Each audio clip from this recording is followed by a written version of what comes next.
Hi guys, welcome to our channel.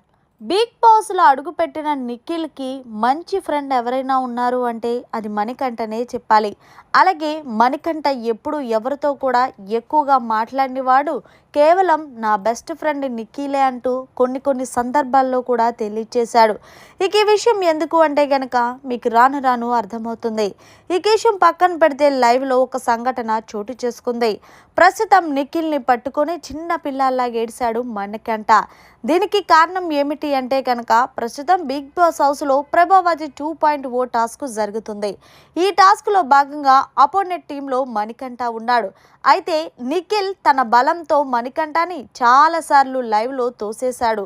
మొత్తంగా మణికంఠని నిఖిల్ అలా తొయ్యడంతో మణికంఠ ఒక్కసారిగా ఎమోషనల్ అవుతూ రూమ్లోకి వెళ్ళి కూర్చొని తనలో తాను బాధపడుతున్నాడు. కిందలో భాగంగా అక్కడికి నిఖిల్ వచ్చి, ఎందుకురా నువ్వు ఫీల్ అవుతున్నావు, నేనేమన్నా తప్పు చేశానా చెప్పు నీ పట్ల అంటే, ఏం లేదురా, నువ్వు నా బెస్ట్ ఫ్రెండ్వి, నన్ను ఎక్కువ మాట్లాడించకరా, ఒకవేళ నన్ను ఎక్కువ మాట్లాడిస్తే నీలో ఉన్న లోపాలు నేను బయటకు చెప్పేస్తాను, ప్లీజ్ రా నన్ను మాట్లాడించద్దురా అంటే, ఒరే నువ్వు నేనేం తప్పు చేశానో చెప్తేనే కదరా నాకు తెలుస్తుంది, తప్పు చేసినా సరే చెప్పకపోతే అది ఎలా కరెక్ట్ అవుతుందిరా అంటే, నువ్వు టాస్క్ అనేసరికి చాలా రెచ్చిపోతున్నావురా, నీకు ఎంత బలమైనా ఉండొచ్చు, నన్ను అలా తోసేయకూడదు కదా అంటే, అలాగే మా టీమును మొత్తం నువ్వు చిత్తు చెయ్యాలని ఆలోచిస్తున్నావంటే, తోసేది ఎవరు స్టార్ట్ చేశారా, ముందు ఆదిత్య అన్న స్టార్ట్ చేశాడు, మా పాపల దగ్గరికి వస్తున్నారు కాబట్టి నేను అడ్డుకుంటున్నాను, అంతేగాని నేను ఏ గేమ్ అయినా సరే చాలా చక్కగా ఆడతాను, అలాగే జెన్యున్గా ఆడతానురా,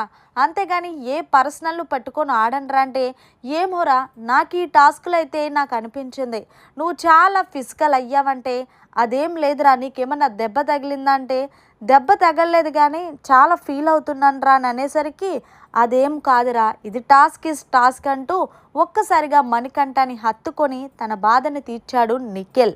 ఏదేమైనా సరే బిగ్ బాస్ ఎవరికి ఎలాంటి గొడవలు పెట్టాలనేది బాగా తెలుసనే చెప్పాలి. పచ్చని కాపురంలో చిచ్చు పెట్టమంటే బిగ్ బాస్ వెంటనే ఉంటాడు. మంచి ఫ్రెండ్స్కి కూడా గొడవ పెట్టడం అనేది నిజంగా అది బిగ్ బాస్కి ఎరికనే చెప్పాలి. ఏదేమన్నా సరే మరి మొత్తంగా మణికంఠ ఫీల్ అవ్వడంపై మీరేమంటారనేది కామెంట్ చేయండి. నిజంగానే నిఖిల్ ఫిజికల్ అయ్యాడా లేదా అనేది కూడా. మరిన్ని లేటెస్ట్ అప్డేట్స్ కోసం చూస్తూనే ఉండండి మన ఛానల్.